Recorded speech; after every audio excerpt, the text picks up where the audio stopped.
Kerinduan segala zaman, bab 1 Allah menyertai kita. Bagian pertama. Mereka akan menamakan Dia Immanuel, Allah menyertai kita. Terang dari pengetahuan tentang kemuliaan Allah nampak pada wajah Kristus. Sejak masa kekekalan, Tuhan Yesus Kristus satu dengan Bapa. Ialah gambar Allah, peta kebesaran dan keagungannya, cahaya kemuliaannya. Untuk menyatakan kemuliaan inilah Ia datang ke dunia ini, ke bumi yang sudah digelapkan oleh dosa ini. Ia datang untuk menyatakan terang kasih Allah, menjadi Allah menyertai kita. Karena itulah, maka telah dinubuatkan tentang Dia. Mereka akan menamakan Dia Immanuel. Oleh datang tinggal bersama kita, Yesus harus menyatakan Allah baik kepada umat manusia maupun kepada segala malaikat. Ialah firman Allah, buah pikiran Allah yang diperdengarkan. Dalam doanya untuk murid-muridnya, Ia berkata, Aku telah memberitahukan namamu kepada mereka, penyayang dan pengasih, panjang sabar, berlimpah kasihnya dan setianya, supaya kasih yang engkau berikan kepadaku ada di dalam mereka dan aku di dalam mereka. Akan tetapi bukan untuk anak-anaknya di dunia ini saja pernyataan ini dikeluarkan. Dunia kita yang kecil ini adalah buku pelajaran semesta alam. Maksud anugerah Allah yang ajaib, rahasia kasih penebusan ialah pokok pikiran yang ingin diketahui oleh malaikat-malaikat dan yang akan menjadi mata pelajaran mereka sepanjang masa kekekalan. Baik umat tebusan maupun makhluk-makhluk yang tidak jatuh dalam dosa akan mendapat ilmu pengetahuan serta nyanyian mereka itu di salib Kristus. Akan tampaklah kelak bahwa kemuliaan yang bersinar pada wajah Yesus itulah kemuliaan kasih yang lahir dari pengorbanan diri. Dalam terang yang dari Golgota akan tampak kelak bahwa hukum kasih yang lahir dari penyangkalan diri ialah hukum hidup untuk bumi dan surga, bahwa kasih yang tidak mencari keuntungan diri bersumber dalam hati Allah, dan bahwa dalam diri pribadi yang lemah lembut dan rendah hati itu ternyata tabiat Dia yang bersemayam dalam terang yang tidak dapat dihampiri oleh seorang pun juga. Pada mula pertama, Allah dinyatakan dalam segala ciptaannya. Kristuslah yang membentangkan langit dan yang meletakkan dasar bumi ini. Tangannya lah yang menggantungkan segala dunia di angkasa dan yang membentuk segala bunga di padang. Engkau yang menegakkan gunung-gunung dengan kekuatanmu, kepunyaanmu lah laut, Dialah yang menjadikannya. Mazmur 65 ayat 7 dan Mazmur 95 ayat 5. Ialah yang mengisi bumi dengan keindahan dan udara dengan nyanyian, dan pada segala benda yang ada di bumi, di udara dan di langit, Ia menyuratkan kabar kasih Bapa. Kini dosa sudah menodai benda-benda ciptaan Allah yang sempurna itu, namun tulisan tangan itu masih senantiasa ada. Sekarang ini pun semua benda ciptaan itu masih menunjukkan kemuliaan kebesarannya, tak satu pun yang hidup untuk kepentingannya sendiri, kecuali hati manusia yang mementingkan diri. Tidak seekor burung yang terbang di udara, tidak seekor binatang yang bergerak di atas tanah, yang tidak mendatangkan kebahagiaan kepada sesuatu makhluk lain. Tiada sehelai daun yang di hutan atau rumput yang biasa sekalipun yang tidak mempunyai peran. Tiap pohon belukar dan daun menyumbangkan unsur hidup yang tanpa itu baik manusia maupun binatang tidak dapat hidup. Sebaliknya, manusia serta binatang melayani kebutuhan hidup pohon, belukar, dan daun. Bunga-bungaan menghamburkan semerbak harum serta memamerkan keindahannya guna berkat bagi dunia. Matahari memancarkan cahayanya untuk menggembirakan ribuan dunia. Lautan, yakni sumber segala mata air kita itu, menerima semua air sungai dari segenap negeri, tetapi menerima untuk kemudian memberi.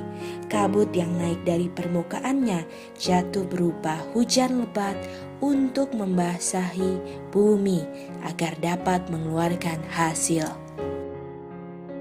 Malaikat-malaikat kemuliaan mendapat kegembiraannya dalam memberikan kasih dan penjagaan yang tidak mengenal jerih lelah kepada jiwa-jiwa yang telah jatuh ke dalam dosa serta najis.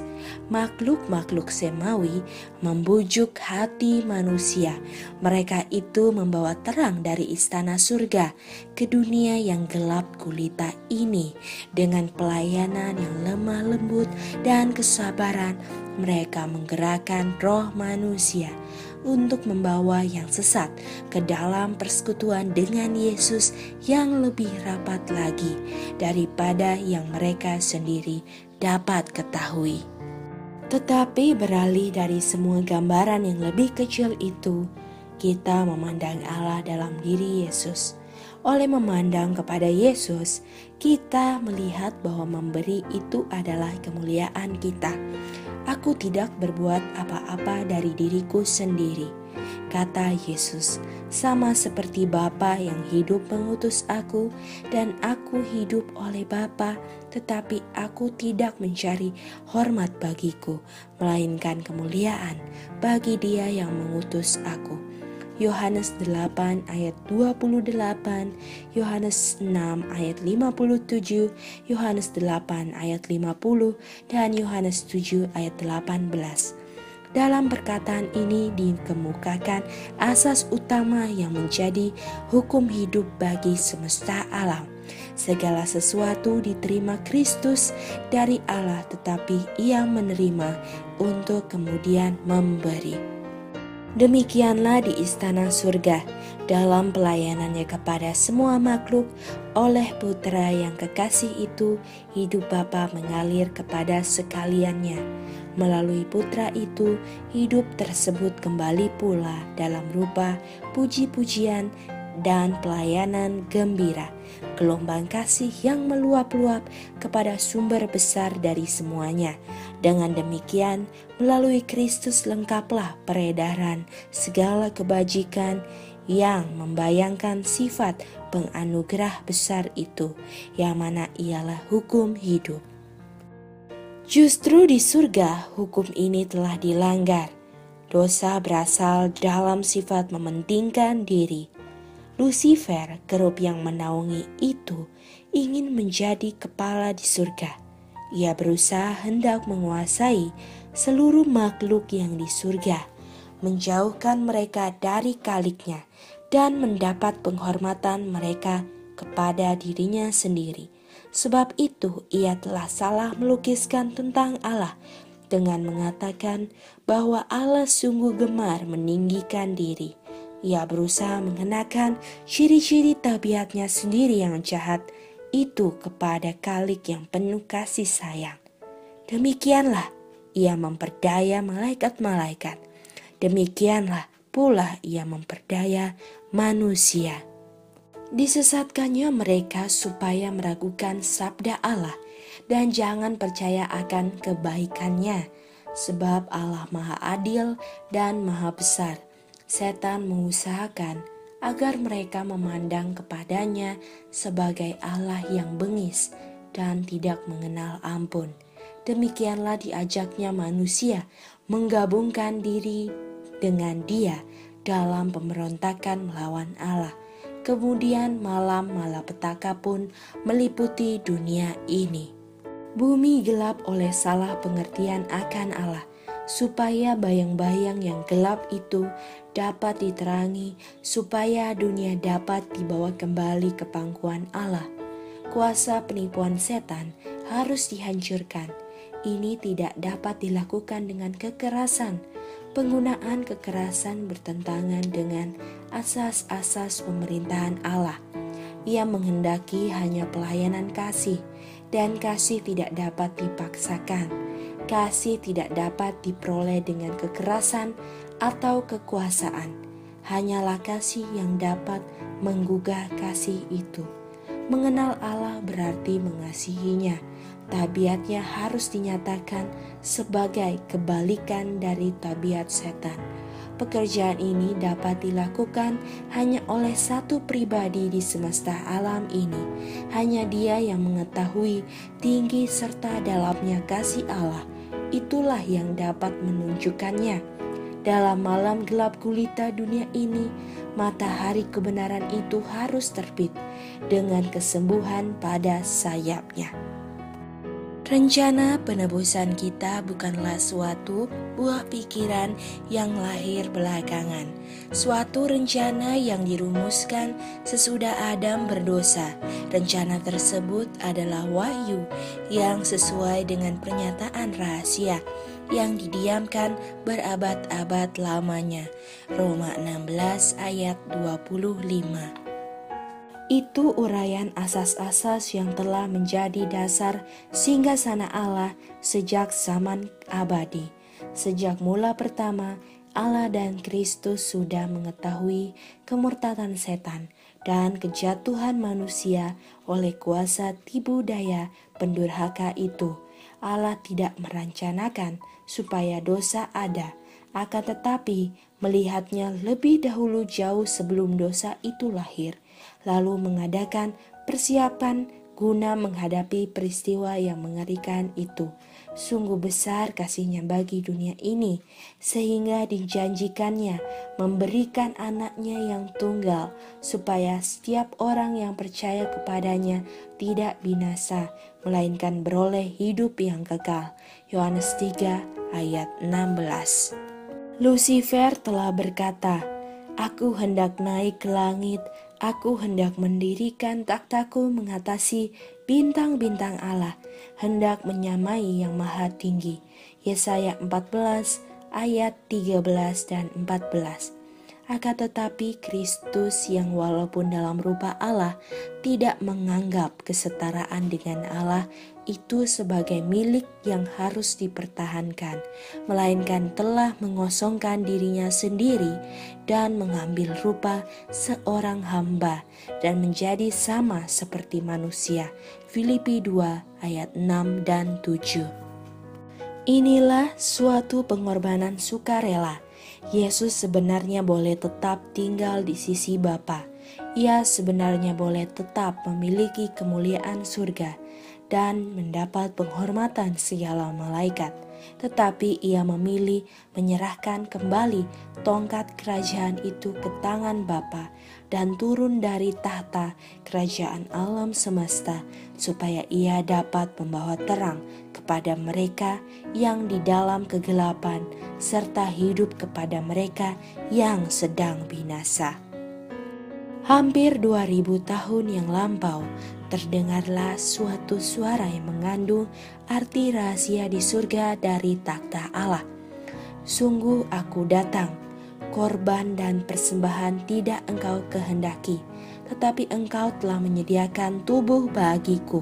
Sungguh aku datang, dalam gulungan kitab ada tertulis tentang aku untuk melakukan kehendakmu ya Allahku."